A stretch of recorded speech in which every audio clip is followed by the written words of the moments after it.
It's crazy how easy it is to get caught up in this whole idea of overnight success, Yeah. you know, especially with social media and all those perfect highlight reels constantly in our faces. Right.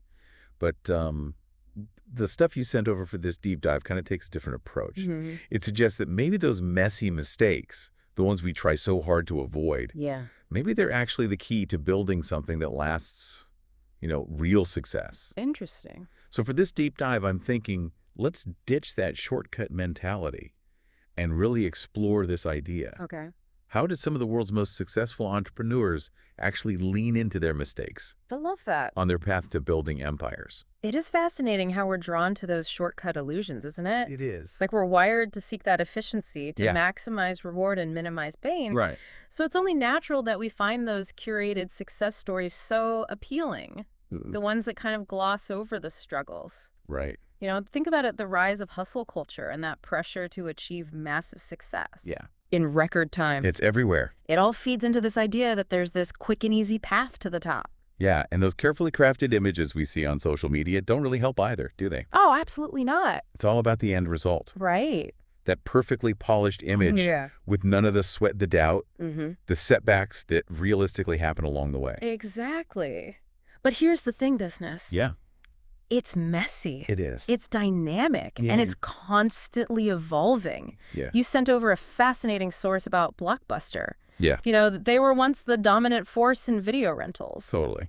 But their failure to adapt to the rise of digital streaming led to their downfall. Yeah. And you know who learned from those mistakes? Who? Netflix. All right. They refined that model, Uh-huh. embraced the shift to streaming, Yeah. and they became the entertainment giant we know today. Makes you think, huh? And partly because of Blockbuster's missteps. It's almost mind-blowing to think how different the entertainment landscape might be. I know, right? If Blockbuster had actually successfully pivoted to digital streaming, Right. but their failure, Yeah. it really highlights this crucial point. Mistakes are unavoidable. They really are. And that source on postmortem analysis you sent over, Yeah. it argues that instead of fearing mistakes, we should view them as valuable data points. Okay. It suggests breaking down a mistake into these key areas. Okay. What happened, Mhm. why it happened, Okay. what could have been done differently, Yeah. and what steps you can take to avoid repeating it. What are your thoughts on that? It definitely makes you think about mistakes in a new light. Yeah. It's not just about admitting you messed up. Right. It's about dissecting the situation objectively to extract those valuable lessons. Get it. It's kind of like a detective investigating a crime scene, right? Like that. Looking for clues and piecing together the evidence to understand not just what happened, but why it happened. Yes. And the sources you sent over are packed with examples of how some of the world's most successful entrepreneurs actually turn their setbacks Right. into springboards for even greater achievements. They did. Should we dive into some of those stories? Absolutely. Let's start with Steve Jobs. Okay. You included a source that details his journey, and it's a perfect example of resilience and learning from setbacks. Yeah. Getting ousted from Apple, Oh, wow. the company he poured his heart and soul into. Yeah. That had to be a crushing blow. I can't even imagine. But what's remarkable is he didn't let that experience define him. He channeled that energy, those lessons learned, into his next ventures, Next-T and Pixar. And those experiences ultimately paved the way for his triumphant return to Apple. They did. And remember his famous quote, Which one? "The people who are crazy enough to think they can change the world are the ones who do." Wow. I think those earlier failures, Yeah. his willingness to take risks and learn from those experiences, they were absolutely part of what made him such a visionary leader. It's so inspiring. It is. His story shows that sometimes those moments that feel like the end Yeah. are actually just the beginning of something even greater. Exactly. And you also sent over some fascinating material on Elon Musk. He's a fascinating guy. He seems to wholeheartedly embrace the fast, fail, often philosophy. Oh, yeah. Tesla, SpaceX. Mm-hmm. Both companies have faced significant challenges, For sure. from production delays to near bankruptcy. It's true. But instead of letting those setbacks defeat him, Right. he doubles down, using them as opportunities to refine his operations and push his teams to innovate even further. He even famously said failure is an option here. He did. If things are not failing, you are not innovating enough. Powerful stuff. That statement really struck me when I read it. Yeah. He doesn't shy away from those bold moves. He doesn't. But it's clear he does his homework to make sure they're strategically sound. He sees failure not as a sign of defeat, Right. but as a necessary part of the process, as evidence that boundaries are being pushed. I like that. And speaking of pushing boundaries, you also highlighted Oprah Winfrey in your notes. Yeah, she's amazing. Her story is another powerful testament to turning adversity into opportunity. Totally. You included a source about her early career, and it mentions how she was fired from her first television job. Really? And even deemed unfit for TV. Wow. Imagine being told that. It could have been devastating. It could have, but instead of letting that label define her, Yeah. she chose to see it as an opportunity for growth. Huh. She honed her skills, learned from those setbacks, Right. and ultimately built one of the most successful media empires in the world. It's amazing to think about how those moments of perceived failure I know. actually became the stepping stones to her incredible success. Her story is a powerful reminder that resilience is key. It is. It's not about avoiding mistakes altogether. Right. It's about learning from them, adapting, and using those experiences to fuel our growth. I like that. And this applies to everyone. Yeah. Not just billionaires and tech moguls. It's true. We all make mistakes. We do. It's part of being human, part of the learning process. The real shortcut is shifting our perspective. Okay. Seeing those missteps not as setbacks, Yeah. but as valuable data points that can inform our future decisions. So it's not about striving for perfection, Right. but about embracing the messy, imperfect journey of learning and growth. Exactly. But you know what? I think that's a pretty empowering thought. It is. It's about taking control, turning those perceived failures into stepping stones. Yeah. And using those experiences to shape a more resilient, adaptable, and ultimately a more successful path forward. I'm already starting to see things differently. Good. But before we get too carried away, Okay. there's another crucial point the sources raise. Okay. It's all well and good to talk about embracing mistakes. Yeah. But shouldn't there be a balance?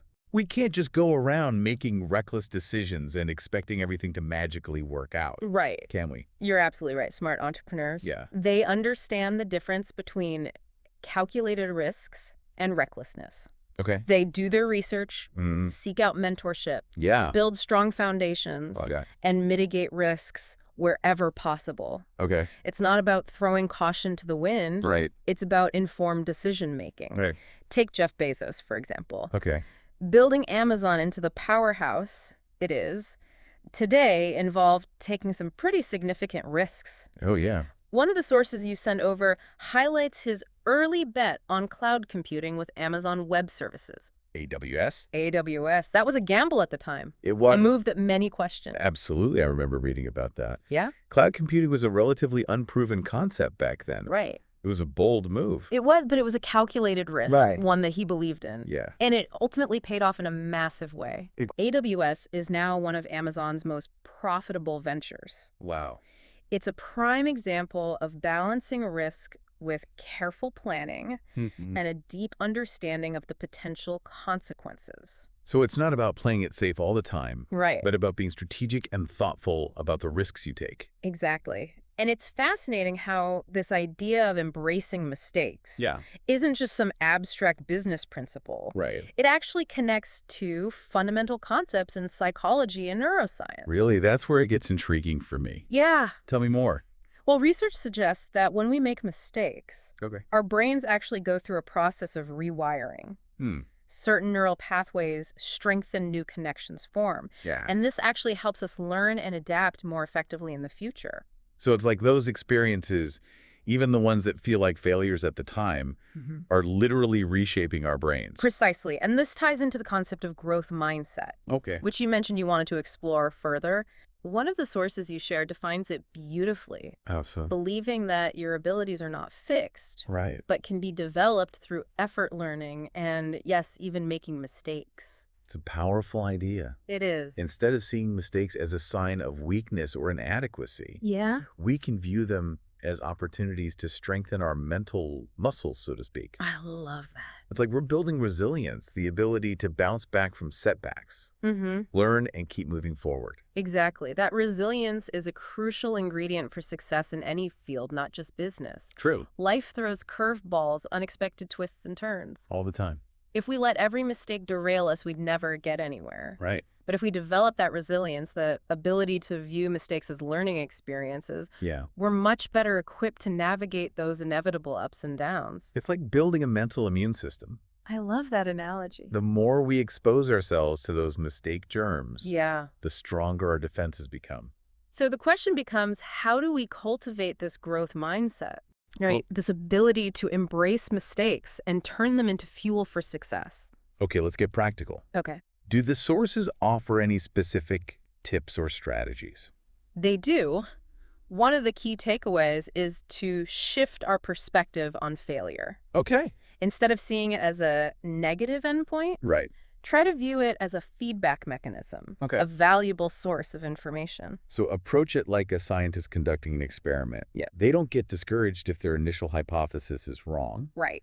They use the data to refine their approach and try again. Exactly. And just like a scientist documents their findings, it can be helpful to develop a habit of reflecting on your mistakes. Interesting. Ask yourself, what went wrong? What could I have done differently? What lessons can I learn from this? It's about taking the emotional sting out of the situation. And analyzing it objectively.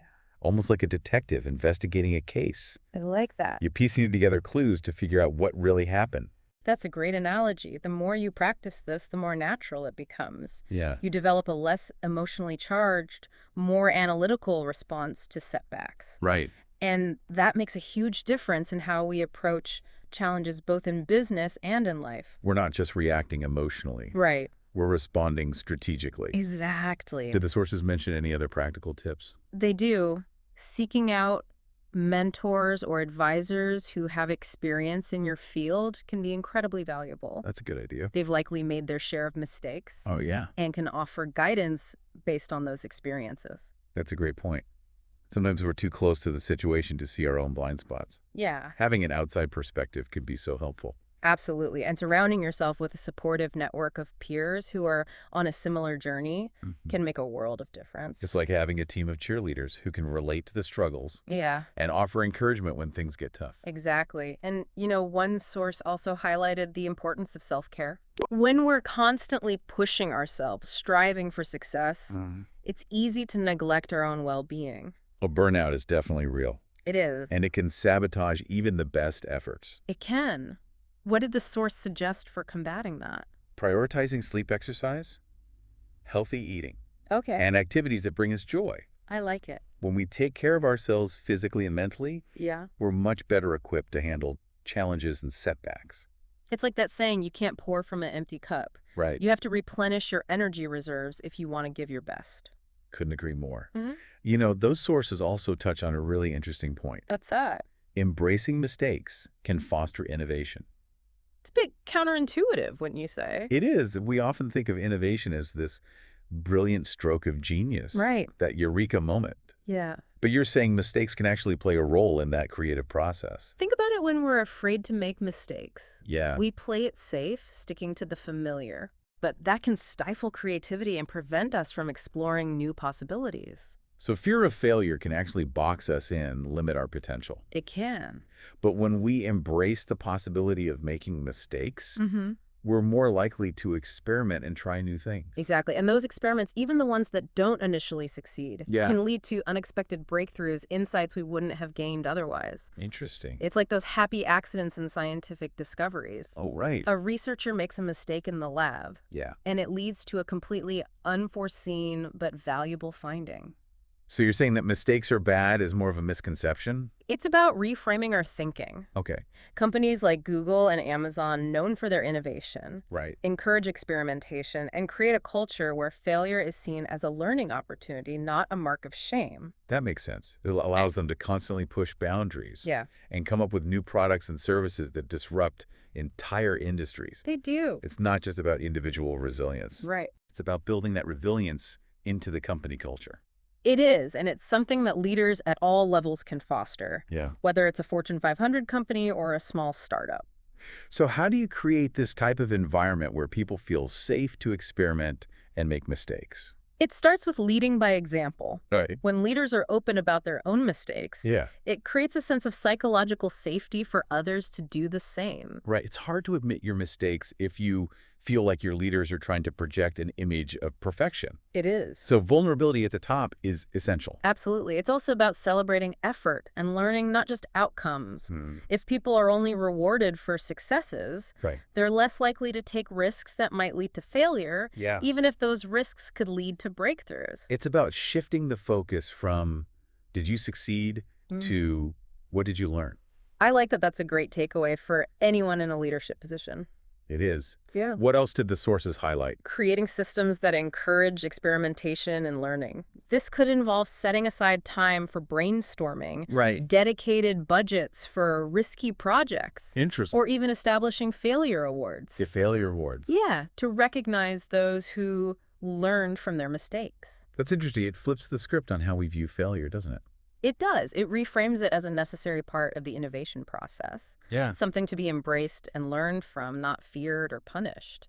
This whole conversation has really shifted my perspective on mistakes. Really? I used to see them as something to avoid at all costs. Yeah. But now I'm starting to see them as potential stepping stones to success, growth, and innovation. That's a powerful realization. And you know what's really exciting is that we've only just begun to scratch the surface of this topic. I know, right? There's so much more to explore, so many fascinating connections between neuroscience, psychology, and the world of business and innovation. Yeah. I'm definitely feeling inspired to keep digging deeper.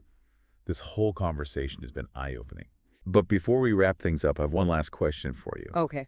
We've been talking about mistakes in a broad sense, and mostly in a business context. Right. But I'm curious about something more specific. Okay. The sources we've explored today focused on entrepreneurs and business leaders. Yeah. Do you think these same principles apply to other areas of life? Can we apply this embracing mistakes philosophy to our personal relationships, creative endeavors, or even our personal growth journeys? That's a fantastic question, and one that I think speaks to the heart of what we've been discussing while we focused on business examples today. Right. The fundamental principles we've explored, the importance of resilience, cultivating a growth mindset, and learning from our experiences, those are universal. They transcend specific fields or industries. Okay. Whether we're building a business, pursuing a creative passion, or navigating the complexities of human relationships, our ability to learn and grow from our mistakes is absolutely essential for our well-being and our ultimate success.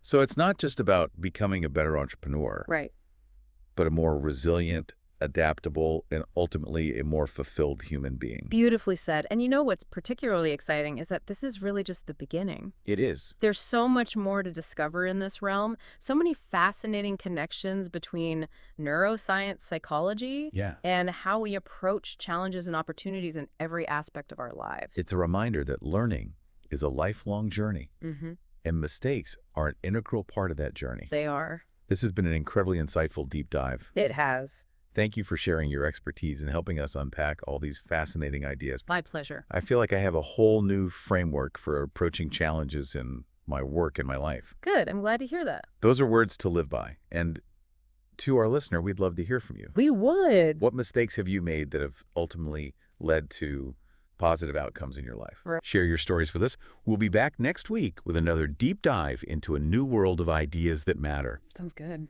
Until then, keep learning, keep growing, and keep embracing those beautiful, messy mistakes.